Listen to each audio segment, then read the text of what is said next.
여러분 안녕하십니까? 장고를 이어오던 헌법재판소가 드디어 윤석열 대통령에 대한 탄핵 심판 선고기일을 사흘 뒤인 오는 4일로 정했습니다. 넉 달째 거리로 나와 윤 대통령 탄핵을 촉구해온 시민들은 만장일치 파면을 외치며 또다시 은하수 내거리를 가득 메웠습니다. 집회 현장에서 김성국 기자가 전해드립니다. 넉 달째 탄핵 찬성 집회가 이어지고 있는 대전 은하수 내거리입니다. 헌법재판소가 오늘 윤석열 대통령에 대한 탄핵 심판 선고기일을 사흘 뒤인 오는 4일로 정했는데요. 선고일이 결정된 이후 광장에는 평소보다 더 많은 시민들이 모여 윤 대통령 파면을 외치고 있습니다. 시민들의 이야기 직접 들어보겠습니다.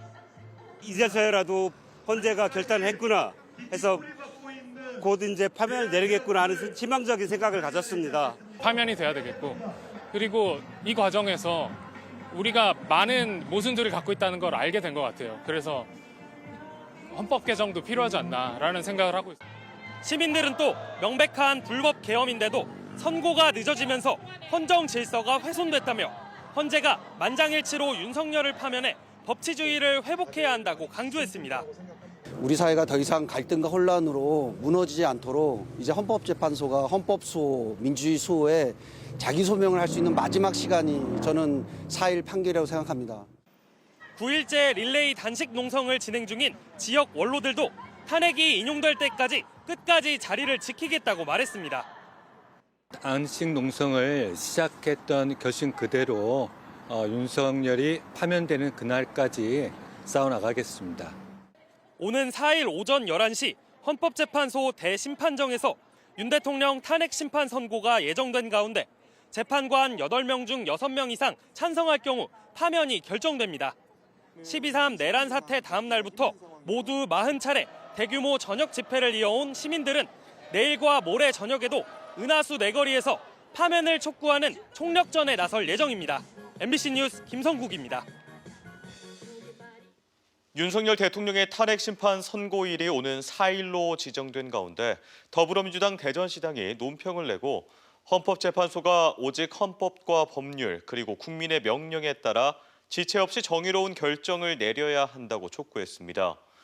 특히 국민이 바라는 것은 민주주의를 파괴한 행위에 대해 준엄한 심판이며 그것이 국정 혼란을 종식하고 대한민국을 정상 궤도로 되돌릴 유일한 길이라고 주장했습니다. 오는 4일로 공지된 윤석열 대통령에 대한 탄핵 심판 선고 기일과 관련해 국민의힘 강승규 의원이 선고 결과를 기각 또는 각하로 예상했습니다. 강 의원은 SNS에 올린 글에서 불투명했던 선고 기일이 갑자기 공지된 건 5대 3 구도에서 재판관 한 명이 더 기각이나 각하로 돌아섰다는 의미라며 4대 4 기각 또는 각하를 예상한다고 밝혔습니다. 역시 국민의힘 소속인 장동혁 의원도 SNS를 통해 탄핵 심판 선고는 자유민주주의 체제를 지켜내느냐 그렇지 못하느냐가 정해지는 순간이라며 끝까지 싸워야 한다고 주장했습니다. 비상계엄을 선포합니다.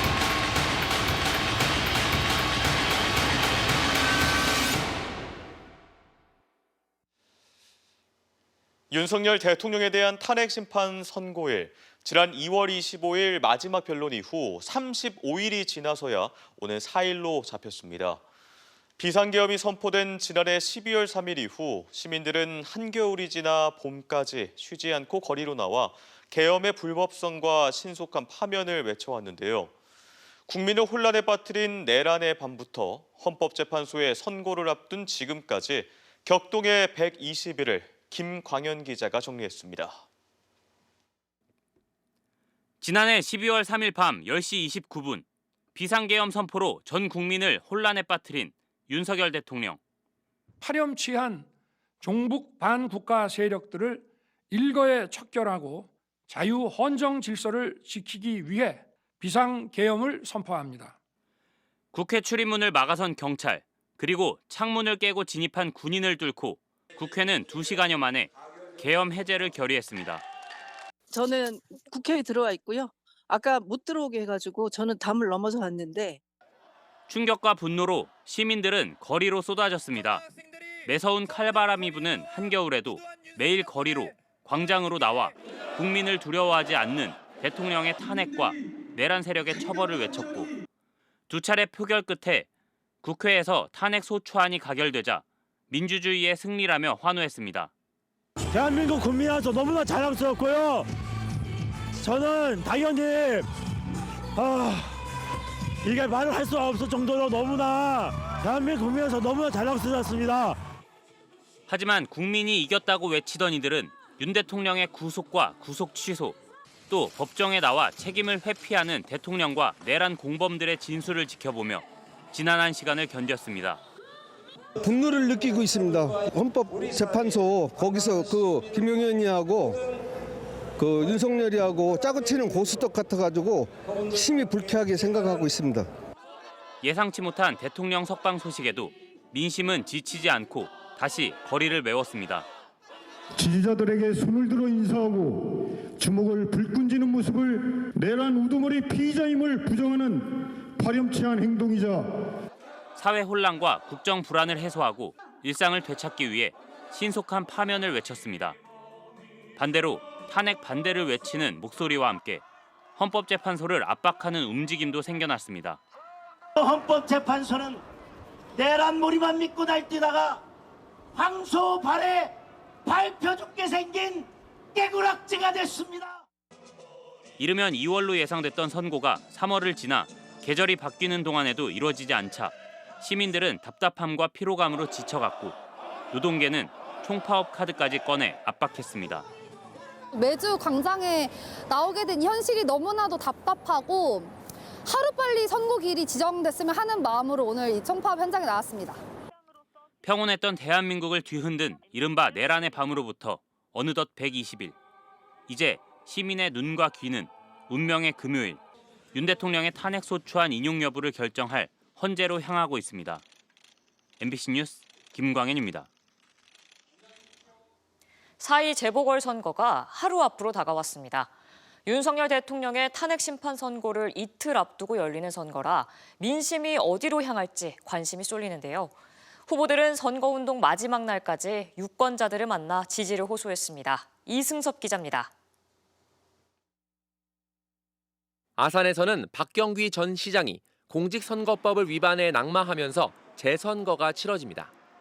더불어민주당 오세현 후보는 민선 7기 아산시장을 역임한 경험을 앞세워 자신이 비상계엄 등으로 망가진 지역 경제를 되살릴 적임자라고 강조했습니다. 상반기에 가용 가능한 예산을 총동원해서 조기 집행해서 시내에 돈이 들 수 있도록 하고 이를 통해서 얼어붙은 민생 경제를 회복시키도록 하겠습니다. 국민의힘 전만권 후보는 중앙과 지방정부에서 쌓은 행정 경험을 토대로 지역 경제를 활성화해 아산을 중부권 거점 도시로 키우겠다고 약속했습니다. 다양한 현장 행정을 경험했던 사람으로서 우리 아산의 문제점, 나아갈 방향, 100년의 우리 아산의 미래 지향적인 그런 거를 그릴 수 있는 아산을 세계적인 문화 관광 도시로 만들겠다는 새미래민주당 조덕호 후보와 사퇴 의사를 번복하고 완주에 나선 자유통일당 김광만 후보까지 아산시장 재선거는 4파전 양상으로 치러집니다. 선거 기간 내내 이어진 후보 간의 의혹 공방이 표심에 어떤 영향을 미칠지 관건입니다. 대전시 의원 유성구 제2선거구에 출마한 후보 3명과 충남도 의원 당진시 제2선거구의 3명의 후보들도 선거운동 마지막 날까지 유권자를 만나 지지를 호소했습니다. 4.2 재보궐선거는 대전시 유성구 제2선거구와 충남 아산시, 당진시에 마련된 투표소 133곳에서 일제히 치러집니다. 투표는 오전 6시부터 밤 8시까지 진행되고 유권자는 지정된 투표소에 신분증을 가져가면 투표할 수 있습니다. 지난달 28일부터 이틀 동안 진행된 사전투표의 투표율은 아산시 12.48%, 대전시 유성구 제2선거구 5.18%, 충남도 의원 당진시 제2선거구 8.47%로 다소 저조했습니다. 재보궐선거 이틀 뒤에는 윤석열 대통령의 탄핵 심판 선고가 예정돼 있어 이번 선거 결과가 탄핵 전국 속 민심의 가늠자가 될 것으로 보입니다. MBC 뉴스 이승섭입니다. 전국을 휩쓴 대형 산불의 희생자 대부분은 고령층이었습니다. 거동이 불편한 상황을 고려하지 않은 일방적인 대피 안내가 피해를 키웠다는 지적이 나오는데요. 문제는 이런 고령층의 신체적 제약이 불법 소각이라는 또 다른 위험으로 이어지고 있다는 점입니다. 윤소영 기자입니다. 역대 최악의 산불로 기록된 영남 산불. 전체 희생자 30명 가운데 2명을 제외한 모두가 60대 이상 고령층이었습니다. 스마트폰 사용이 힘든 고령층에게 재난 문자는 사실상 무용지물이었습니다. 짧은 대피 시간, 불편한 거동 탓에 마을 밖으로 벗어나지 못한 경우가 많았습니다. 저기서 불이 보였는데 한 3분도 안 되게 다 날아왔어. 젊은 사람이 없으니까 그만큼 일찍 대피했으면 됐을 건데 한 분이 대피 못 참 안타까워요. 봄철 대형 산불의 주요 원인인 불법 소각 역시 고령화가 만든 또 다른 그림자였습니다.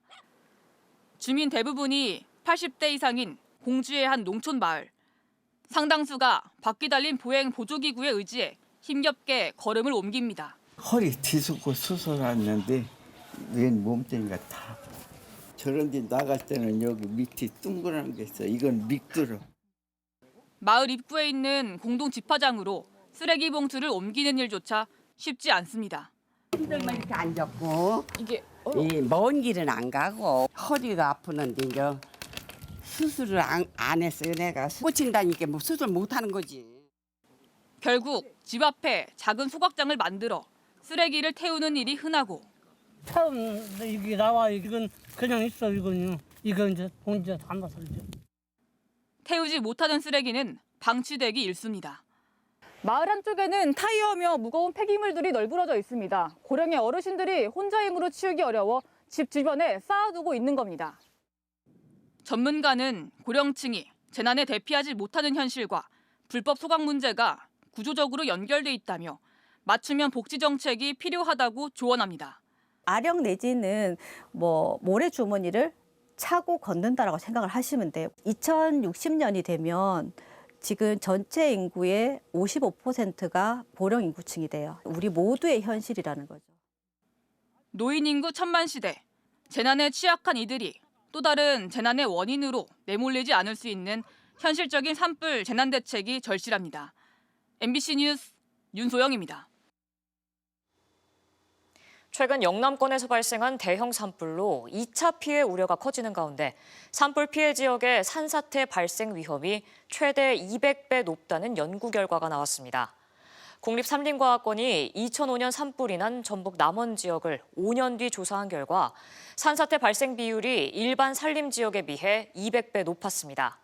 이는 산불로 토양의 물리적 성질이 약해져 빗물이 흙 속으로 스며들지 못하는 데다 죽은 나무 뿌리가 토양을 붙잡지 못해 집중호우가 쏟아지면 쉽게 무너지기 때문입니다. 대전문화재단 임직원들이 경북 의성과 경남 산청 등에서 발생한 대형 산불 피해 복구를 위한 성금 510만 원을 사회복지공동모금회에 전달했습니다. 이번 기부는 산불 피해 지역 주민들의 생계 지원과 주거 환경 복구를 돕자는 재단 노사협의회 제안으로 이루어졌으며 문화재단은 해마다 사랑의 김치 배달과 현충원 묘역 정비 등 사회공헌 활동을 이어오고 있습니다. 산불 피해 지역을 오가는 자원봉사자들에게 모든 열차를 무료로 제공 중인 한국철도공사도 영남권 산불 이재민을 위해 성금 1억 원을 기부했습니다. 오늘 오전 9시쯤 대전 5월드에 있는 3층짜리 건물 옥상에서 에어컨 실외기를 설치하던 50대 노동자가 추락해 숨졌습니다. 숨진 노동자는 에어컨 설치업체 소속으로 동료와 2인 1조로 대전 도시공사가 맡긴 에어컨 설치 작업을 하던 중 사고가 난 것으로 알려졌습니다. 고용노동부와 경찰은 이번 사고를 중대산업재해로 보고 중대재해처벌법과 산업안전보건법 등의 위반 혐의에 대해 조사하고 있습니다.